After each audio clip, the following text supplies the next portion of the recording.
inspired by science. It truly explains the world around us. I've always been really interested in computer science, but when I was in 10th grade, I found yet another source of inspiration. My cousin was diagnosed with breast cancer, and I saw firsthand the impact this disease has on a woman and her family.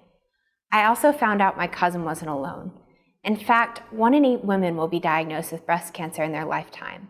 And these statistics are just startling, and unfortunately, they're on the rise. Since early detection is instrumental to treatment success, I knew that I wanted to get involved to improve the diagnostic process. When I first decided I wanted to work with breast cancer, I spent a year trying to understand how breast cancer worked and what the fine needle aspirate was.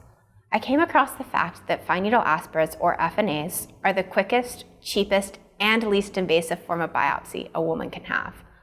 However, they're wildly inconclusive, so a lot of doctors refuse to use them.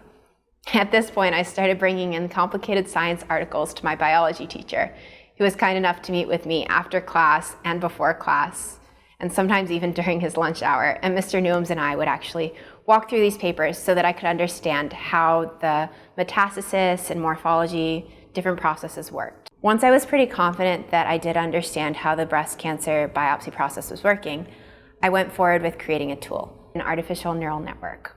Artificial neural networks have a lot of potential because they're programs that model the way the brain thinks so that they can detect patterns that are far too complex for humans to recognize. The first program I created had thousands of errors. There were more errors than code, and I never did get it to compile, so I had to scrap the program. At this point, I went into my school, and I decided to take a computer science class that I had to get special permission to take because traditionally it wasn't offered to students of my age. Luckily, Mrs. Barrett, who was a computer science teacher, supported me and became a huge advocate for my work. So at this point, I learned a little bit more about computer architecture. I had spent tons of time on different forums and watching videos, and I decided that I was ready to try creating a neural network again. And eureka, the program compiled. I was over the moon. However, when I started running tests, I found that it was solidly worse than flipping a coin at diagnosing breast cancer, and actually got worse as I quote-unquote learned. The great thing about science is you learn just as much from these flopped experiments as you do from your successful ones. So I really went through and I asked that question, why weren't these programs working? And eventually, after a couple months, I created my third iteration of a neural network, which would go on to become Cloud for Cancer, and it did have success. The way the program works is it reads in 9 attributes that are related to how cells look. Things like clump thickness. Are the cells mono or multi-layered? Because if they're mono-layered, that's a good indicator that the mass might be benign, which is good, or if they're multi-layered, that's usually an indicator that the mass is cancerous. The difficult thing about fine needle aspirates is the same mass, even though it can clearly only be cancerous or not, can exhibit both cancerous and non-cancerous attributes. So the patterns are really subtle. So by feeding in this information, I then created an artificial input layer, which was basically the binary representation of the values that were fed in. Binary numbers make a lot of sense in the context of neural networks because the brain's neurons are either firing or off, and the whole purpose of a neural network is to be brain-like. So the binary numbers are a lot like how the brain actually works. The artificial input layer and the hidden layer then make 216 connections that model synapses. And these synapses are actually created via algorithms that the computer figures out are the ideal algorithms in a given case. So the computer goes through and learns based on its experiences and mistakes what sort of weightings and such should be applied to the inputs. The outputs of the algorithm then become the input to the hidden layer, and a similar process occurs between the hidden layer and the output layer so that the computer is able to arrive at a diagnosis as to whether it thinks a person has cancer or not. After I started running trials, I had a lot of success. I found that this program was over 99% successful at diagnosing cancer patients. And I ran a series of 7.6 million trials, setting my alarm day in and day out every 3 to 4 hours to prove that the success rate would only increase with more data and the inconclusive rate would decrease. And luckily, again, while I was running these trials, I had a lot of support from the people who surrounded me, because I think it would have been easy for people to discount it and say, you need to be getting more sleep as you study for APs and such. But luckily, both my parents and teachers were really excited by what I was doing. Once I had these results, I was so excited by them that I deployed the network to the cloud, because the cloud is just this incredible elastic entity that can scale to support usage by any hospital in the world. I think the most important thing I learned from this process is that persistence does pay off. And when you have the right people surrounding you, your curiosity really can be unbound and can lead to some pretty exciting breakthroughs. If there's one thing I can ask you as educators to take from my story, it's to encourage your students. When they're curious, give them the tools to really pursue their passions. I know at my school, after I had created this breast cancer neural network, I really wanted to create a network of other students who are passionate about science. And so we were given the facility and the funds to create a science club where we could all come together and talk about the most recent science breakthroughs and talk about our own research. Because we, the young curious minds, are facing a lot of challenges. From finding the cures to cancer, to solving the energy crisis, to unraveling the mysteries behind particle physics, I know that with your support, we have the opportunity to solve these things. Thank you so much.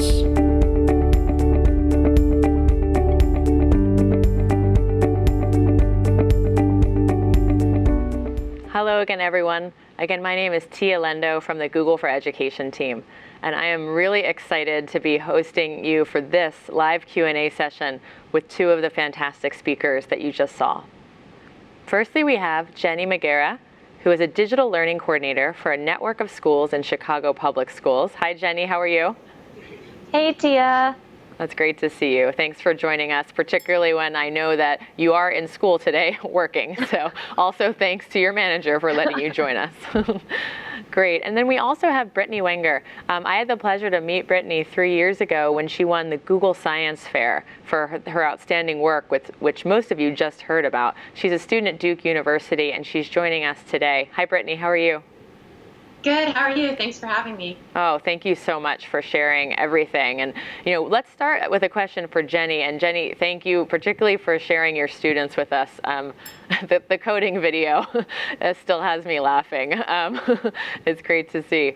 Your talk was about giving power to the pupil. I wanted to ask you, what is it that you think gets in the way for many teachers of turning over more power to their students?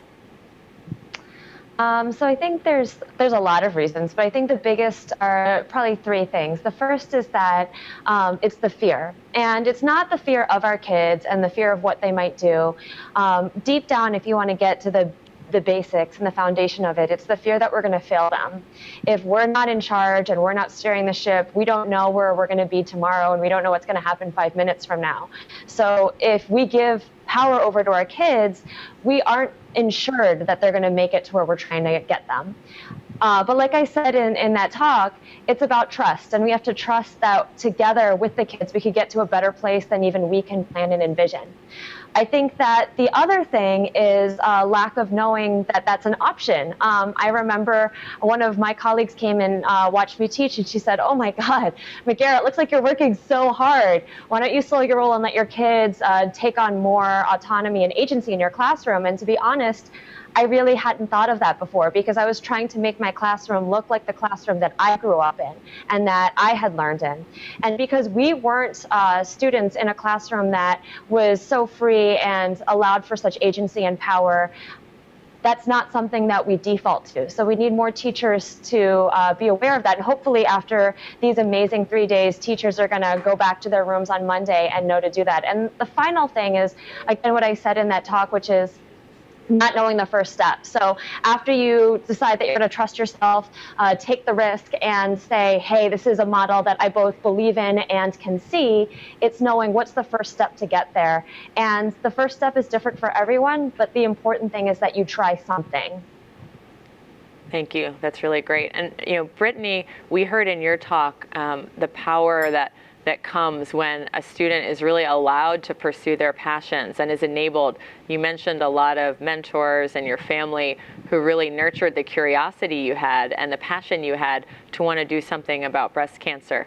So I guess my question to you is, are there things that would have made it even easier? What are the things that adults out there can do to help students who have that curiosity? Yeah, so I was really lucky to have a lot of support, and a number of my teachers, especially Mr. Newhams and Mrs. Barrett, would come in after school or before school, or even give up their lunch breaks sometimes to work with me. But I think one of the biggest obstacles is time. As high school students, we're expected to do a lot, from extracurriculars to our normal schoolwork. There's a lot to be done. And I think it would be really useful if we could offer something like an independent study period to students so that they would have more time allotted to focus on their passions. Because I have an independent study now in university, and it's just been amazing to have some time allotted to me to just explore my own curiosity. I want to go over to Jenny now. So could you speak a little bit about, Jenny, what you think that teachers can do as they maybe make that leap to trust the students more? Perhaps sharing a little bit about what it was that helped you know that it was okay to trust them and give them more agency over their learning. So I think that when you're going to trust somebody, you have to bring them on board, and you have to get them to trust you as well. And so when we're trying out new and scary things in the classroom, we can't hold all of that inside. We need to be honest with our kids and say, hey, we're about to go on a new and uncharted territory, on an adventure that, quite frankly, is a little bit scary for me. And so when we started doing these new things in my classroom, I shared that with my kids. I said, I'm not sure where we're going to get, but here's my hope. And here's my dream, and here's why I think it matters. And I asked them what they wanted to do and what their goals were. And I asked them to trust me as well. And I gave them roles throughout our experience and our journey, like for Do Whatever You Want Day or 20% time, to help manage and audit our progress, and empowered them to keep me in check as well. And because of that, and because we were all on the same page, and I'd entrusted them and they're entrusting me, it made it feel a lot safer for all of us to get into this sticky space and to take that leap. Thanks. Now let's stay on that similar topic, but talk about the role that parents can play and how educators can work with parents in this area. So let's go to Jenny, and then I'll pose the same question to Brittany. So to you, Jenny, what can you say to the parents out there, and particularly what can you say to teachers collaborating with parents that might help the parents as well to support their future digital leaders? I would say, first off, cultivate their curiosity. When they're very young, that's when they're asking all the questions. I have so many friends, my friend Mark Wagner was saying how, Can't tell. So they were saying how he would have his sons ask him all these questions at the breakfast table, and so many kids are constantly saying why and why, and I wonder and how, and I'm getting some feedback. I'm going to take these earbuds out, and why and I wonder and how. I've heard of parents who have entire walls of Post-it notes. So every day at breakfast and dinner, when they're asking you, Daddy, why? Mommy, why? Papa, how? They write all those questions on Post-it notes and cover an entire wall with Post-its of all of the questions, and they encourage that curiosity, and they share it with the teacher. They have a constant communication and dialogue going on about what their child is wondering about, what they're passionate about, and helping bridge that gap of who the kid is at home and who they are at school, so it feels like a more consistent basis. And the kids will shine as leaders if you let them be who they are. Yep. Now, the same question over to Brittany. Brittany, what's your advice to parents and to families to help them encourage students? Yeah, I would echo a lot of what Jenny said. I think it's great advice, particularly just allowing your student or your child to really follow whatever they're passionate about and not setting limits. I don't think my parents really believed that I was going to create a neural network that was diagnosing breast cancer when I started this project. I mean, I was 15, but they never told me that, and they were really supportive of the long hours and such I was pulling. So I think just making sure your student feels supported to follow their passions and has the resources available, be that parental support, teacher support. Just being your student's advocate for their passion is really important. And I think that's a great point. I'm sure they didn't know you were going to build a neural network, but yet, they were able to support you and nurture you, and, you and everyone else, can continue to surprise and really delight everyone with what you're able to do. I want to now go and actually thank you to John who posed that question. I want to go to a question that we have coming in from Maureen. It's about teamwork and collaboration. So again, I want to start with Jenny and then go to Brittany. There's been a lot of people watching at home, like Maureen, who have heard time and again today that teamwork and collaboration are critical skills for students to be learning. Jenny, what is your advice to teachers about how they can empower their students to learn really good teamwork? So the way that the best tip I would have is to give them authentic opportunities to team up and collaborate. So often in school we have authentic lights, which is we say like, this is a real world problem. And the real world problem is Tia and Jenny went to the store and bought 3 bags of chips for $2.99. How much did they make total? Like, that's not an authentic problem. I mean, Tia, I would love to go to the store and buy chips with you, but let's be real. So if we can give them real hurt your head problems that are about what they're wondering about and give them situations that they need to work together and collaborate to solve it, and they can't solve it by themselves, then they're going to work together, then support and scaffold them so that they can develop and augment the skills that they have naturally to become better at teamwork and collaboration. That's going to be better than any icebreaker or any canned activity that you find in a book. Keep it real. It's great, thanks. And I do want to go and buy chips with you at the store next time I'm in Chicago.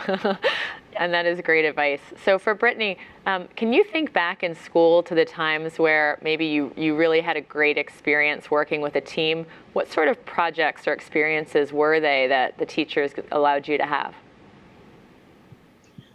Oh, okay. So I used to participate in this class, and our whole class was centered around futuristic thinking. And I think that this class actually gets a lot of credit for why I originally got interested in computer science. But we would get these fuzzy scene type things that our teacher would type up, and they were all based in the future. And it was about a page, and we would read them. We would be put into groups of 6, I believe, and we would get to go through and identify what problems this futuristic scene might be facing. And then we would come up with solutions. And we didn't have any sort of limitations of what technology or what was actually capable of happening in society because it was based in the year 3000. And it was really exciting because there were multiple components of it. So for one part, we were writing, and I think I was the writing expert. But for another part, we actually had to act out our solution. And we had people who were experts at creating our props, or people who were better at identifying problems, and people who were better at making solutions. And so the teams were actually stacked to a point where you had to rely on each other because only one person had the expertise to do the best job, and you had to trust that person for that step of the project. So I think that that was a really exciting way to have some real teamwork. And that was a whole year-long course devoted to exercises such as that. And it was an elective I chose to take in middle school, and it was really something that has impacted me, and obviously I'm still talking about it today. But I think along the way, there were a lot of teamwork projects, even in elementary school up through high school, even now. I mean, science is one big teamwork endeavor. We need everybody to make the breakthroughs. But I'm really glad I had that foundation for how to work in a team. Absolutely. It sounds like an amazing class. And to be able to work in those scenarios and really be able to collaborate with a team to solve problems for the future that don't even exist yet. I want to go to Jenny now. One question that we got from a viewer named Ima is not as much about future experiences, but real world experiences today. And we heard this echoed this morning by a student, Carlos, on the video, who said, why aren't they preparing me for the real world? I need some real world experiences. Jenny, can you give some examples of perhaps educators you've seen or projects that really have allowed students to really experience the real world in the classroom? So it's like what Brittany was saying. If you can start with the kid's passion, then you can have a lot of ideas. And I think that it's happening everywhere. Right now, I'm actually at East Leiden High School. So I'm up the street from our schools, visiting Jason Markey, who's the principal here, and seeing the amazing work that he's doing with his high school students in this building.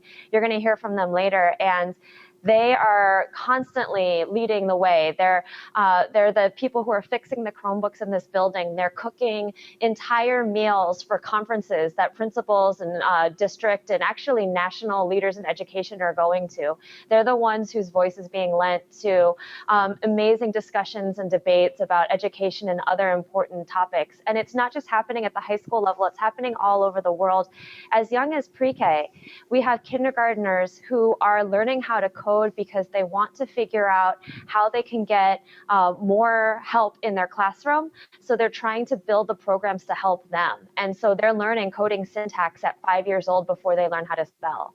We have 4th graders who are changing the narrative about their own communities from one that is about despair and poverty and violence to one of family and community and love and happiness. It's about kids who are taking the challenges that they go to sleep thinking about and bringing them into the classroom and solving them with their teacher support. Wonderful, thank you. And that is actually a great segue into our next session. So thanks again to Jenny and Brittany. You heard very many times, both in this conversation now and in many of the keynotes, the pivotal role that technology plays in a lot of what we're talking about in giving students real-world opportunities, chances to build teamwork and collaboration. So in a few minutes, we're going to have a panel discussion with 3 fantastic educators from New Jersey, North Carolina, and South Carolina. And they're going to talk about their journeys to transform teaching and learning using technology. Before we join them, you're going to see 2 videos, and that's going to help you to get to know a little bit more about 2 of the communities in which our panel members live and work. You'll see a video about Hillsborough Public Schools in New Jersey, and also Fairfield County School District in South Carolina. Thank you so much. I want to be an electrical engineer when I grow up. I want to be an architect. An artist. An FBI agent. It's a very rural community. Everybody knows everybody. Students are very eager to do great things. A lot of our students don't have internet access at home. About 89% of them can qualify for either free or reduced lunch. We are striving to give them opportunities that they never had before. The moment that I decided to engage with Google occurred about 2 years ago. I went and gathered all of my team members. And I said, guys, I found something that I think could really impact what we want to do. We are fortunate enough that we have both the tablets and the Google Chromebooks in our classrooms. My students work better when they collaborate. This morning I had 18 students writing a story with me, and everybody had a hand in it. We're getting an excellent sense of teamwork. We have provided all of our students 3G access. Since we live so spread apart, we can't really go to each other's houses, so we just get on hangouts when we need help with homework.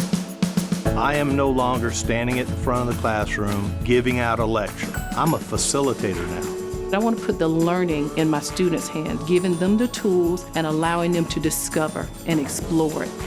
When you put a Chromebook in front of a student, you see their whole expression change. They become excited.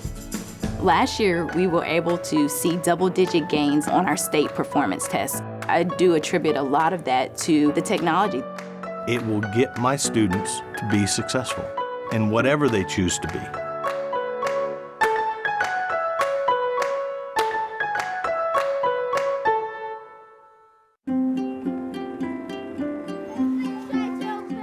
It's an amazing time to be in education right now. It's totally different than the classroom that we grew up in. It's the future. I love being the superintendent of this district. We work with 7,400 wonderful kids. These children do absolutely remarkable things. Every student in Hillsborough from K to 4 has their own personal tablet. We decided to roll them out middle of the year, which is something you never do. And it was unbelievable how smooth and easy the rollout went.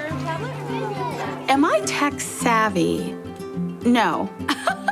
I was personally ecstatic because I love technology. We all got the tablets and they took off with it.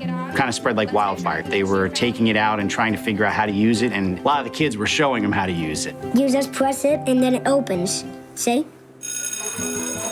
When they have a tablet in their hands, they become so much more engaged.